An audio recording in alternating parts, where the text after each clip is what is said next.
On commence par quoi? Par la signature olfactive. Oui. Nous avons tous une signature olfactive. Olivia sent une odeur magnifique. Isabelle, pareil, vous, moi, tout le monde en a une signature olfactive. Et une start-up de l'Eure, donc Évreux, va commercialiser des flacons renfermant les effluves de ceux qu'on aime. Parce qu'on garde des photos de ceux qu'on aime, parfois on garde un enregistrement. Eh bien, l'odorat va être mis à contribution aujourd'hui. Il paraît que le coton et la soie sont d'excellents pièges à odeur. Ouais. Et le procédé va être simple. Il consiste à extraire, à partir d'un vêtement non lavé, un cocktail une cinquantaine de molécules. On va les mélanger à de l'alcool et ça va donner le lien olfactif désiré. Alors, si vous êtes candidat, vous prenez le vêtement en question, vous pouvez, avant de le transmettre à l'entreprise, le mettre dans du papier d'aluminium. Voilà, et tout ça sera vendu sous forme Alors de vous aurez coffret peut-être souvenir. à la limite un petit pchit, qu'est-ce que vous faites?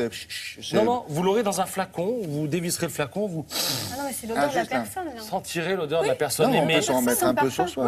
Oui, mais c'est l'odeur de... Non, mais c'est juste l'odeur qui s'échappera. Ce ne sera pas liquide. Voilà. 560 Il faudrait euros. tester ça, non? Oui, il faudrait serrer, il faudra voir. On pourrait garder l'odeur du cou des bébés. Ah, Mais c'était précisément à ça que ça va servir. C'est génial. C'est-à-dire que Ça, vous allez ça va. pouvoir garder le doudou. La personne qui fait ça a reçu quoi? Des doudous. Dit, je veux retrouver l'odeur de mon enfant. Alors maintenant, quelques photos. Regardez, une mère célibataire photographiée au Maroc. En bas à droite, vous avez un banquet en Argentine. D'autres photos, regardez, tournage d'un film au Bangladesh. Ou encore un Indien qui travaille, un métier en voie de disparition. Toutes ces photos sont à découvrir dans le cadre de la Biennale Photoquai. C'est Quai Branly à Paris. Alors l'exposition est en fait en deux endroits. Vous avez un accès libre au Quai Branly, puis au premier étage de la Tour Eiffel, vous pouvez retrouver toutes ces photos qui sont le fruit du travail de 40 photographes venus des 5 continents. Ça dure jusqu'au 22 novembre prochain et je rappelle que cet événement a attiré 500 000 visiteurs l'an dernier. Toujours des photos, on va parler de la Coupe du Monde de rugby, on en parle pas mal en ce moment. Et non, mais ce qui nous intéresse... J'ai deviné. Non, mais le haka. Ah bon, c'est ça. Reconnaissez que c'est fascinant. Alors, le haka, évidemment, il a été popularisé par les Néo-Zélandais, mais d'autres pays du Pacifique font aussi le haka. Regardez le haka des joueurs des îles Samoa, regardez le haka des joueurs des îles Fidji. C'est pas la même chose?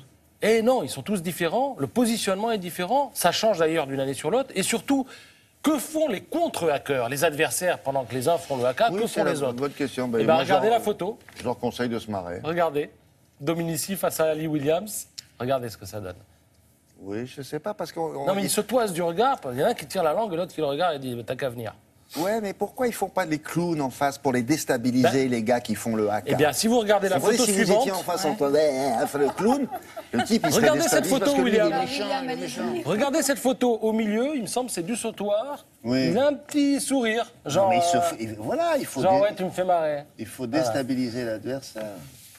Alors, Ça toutes fait un ces peu- photos sont regroupées avec d'autres dans un livre qui paraît aux éditions Ramsay et qui s'intitule La Coupe du Monde de rugby. C'est signé Félicien Tari. Il y a même un hashtag, si vous voulez suivre les Bleus, ça s'appelle « Si les Bleus ». On devine que ça veut dire « Si les Bleus l'emportaient ». Et puis une proposition de Nathanaël de Raxan pour lutter contre ce haka qui est assez agressif, le haka caractériel. Donc je note le haka caractériel. C'est Nathanaël, je le mets là. Oui, vous êtes excusé alors. Qu'est-ce qu'on a d'autre? Plein de choses, mais on me fait de grands signes, donc je vais Encore laisser la parole Mais à qu'est-ce qu'il vous Olivia. a fait? Ah oui, c'est Laura qui lui prend sa place. Oui, Laura, prenez la place de votre Moi collègue. aussi, je fais le haka comme ça. Et ça fait peur à Patrice, et maintenant, il m'a laissé sa place. Ça va finir dans le générique de Télématin, c'est sûr. Vous saviez pas que j'avais une langue aussi importante. Alors, justement, fait entendu parler. je vais bien m'en servir et je vais vous donner un site qui me plaît beaucoup, qui s'appelle Easy Cartouche. Pourquoi 3 Français sur 4, William, ont une imprimante chez eux. Pour nourrir cette imprimante et pour imprimer, il faut des cartouches qui coûtent assez cher. Bien désormais, sur ce site, vous les achetez, c'est des cartouches recyclées. Mais en plus, qu'est-ce que vous faites de vos anciennes cartouches? Vous les envoyez gratuitement et en plus, vous touchez de l'argent. Puisque eux les recyclent pour les revendre beaucoup moins cher. Au moins, vous faites du bien à la planète et à votre portefeuille. Merci beaucoup. Vous voulez un petit coup de langue? Non, merci beaucoup. À tout à l'heure. Il faut faire un cas pour parler maintenant. Avec Olivia d'Amberterie, on va parler de littérature, avec un livre notamment dont elle avait dit un mot la semaine dernière, mais elle est